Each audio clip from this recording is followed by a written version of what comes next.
Hello internet people, welcome to the Heat Vision Breakdown. This week we are asking the question, can a movie be so hyped that it is bound to disappoint? We'll explore everything from Jar Jar Binks in The Phantom Menace to Tom Hardy's back in The Dark Knight Rises.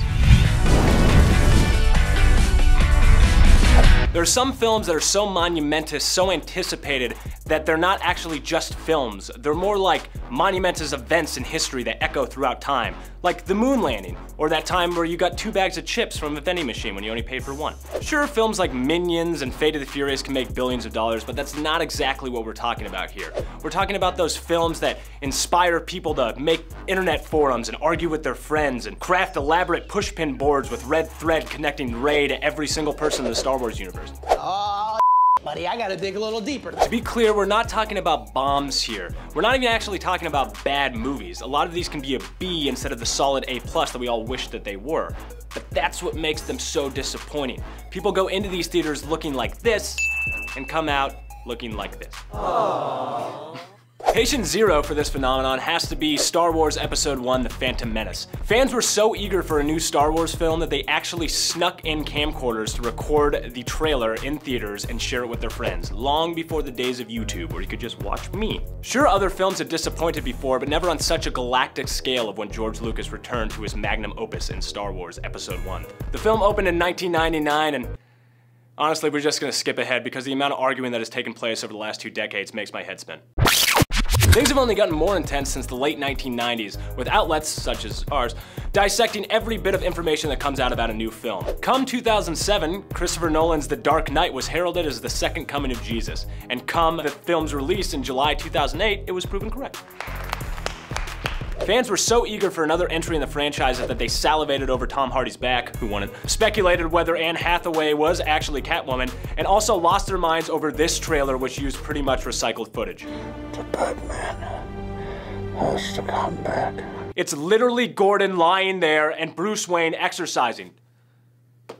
Sure, the film made a lot of money and got good reviews, but it's mostly remembered for Bane's unintelligible voice and Gotham PD's decision to send every single cop in the city into the same tunnel at the same time. What could go wrong? 3 years later, director Joss Whedon had such a painful experience on The Avengers Age of Ultron that he left the MCU entirely. Sure, it made a lot of money, but Whedon was forced to shoehorn in scenes such as Thor taking a bath, Iron Man and Captain America arguing while chopping wood, and Andy Serkis getting his arm ripped off by James Spader, but as a robot. The Last Jedi took this phenomenon to a new level with enough fan theories about where Snoke came from, Rey's parents, and what happened to Luke Skywalker to fill a friggin' Sarlacc pit. And guess what? None of it mattered. None of it mattered.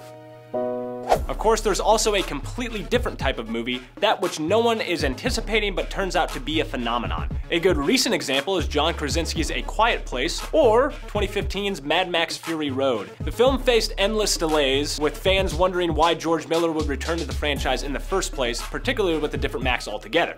But witness! The film turned out to be one of the best genre movies of all time and ended up winning 6 Oscars at the Academy Awards. That's more than every single film in the MCU, even Thor 2. That brings us to the rarest of all films, like a unicorn or an Uber driver who plays their music at a reasonable volume. Those that people have high expectations for and actually deliver. The Dark Knight is certainly an example, but The Force Awakens might be the best one. There hadn't been a good Star Wars film in over 30 years. After the disappointment of the prequels, director J.J. Abrams had the unenviable task of bringing fans back to a galaxy far, far away. The film had a massive opening weekend, which is to be expected of any Star Wars film that comes out after 10 years, and also went on to become the highest grossing domestic film of all time. Not only that, but the film was well received by critics and fans, and paved the way for the current yearly rollout of films set in the Star Wars universe that we see now. Of course, you can't please everyone, and the film certainly does have detractors. But hey, at least nobody's saying it's a remake of A New Hope. Well, actually. Oh, sorry, that's exactly what people said. Anywho, that's it for this week's Heat Vision Breakdown. Thank you again for watching. If you would like to tell us what films did not live up to hype for you, or if you still are angry about The Last Jedi and want to talk about it, do so in the comments right down there. And check back here every Friday morning for new episodes of Heat Vision Breakdown.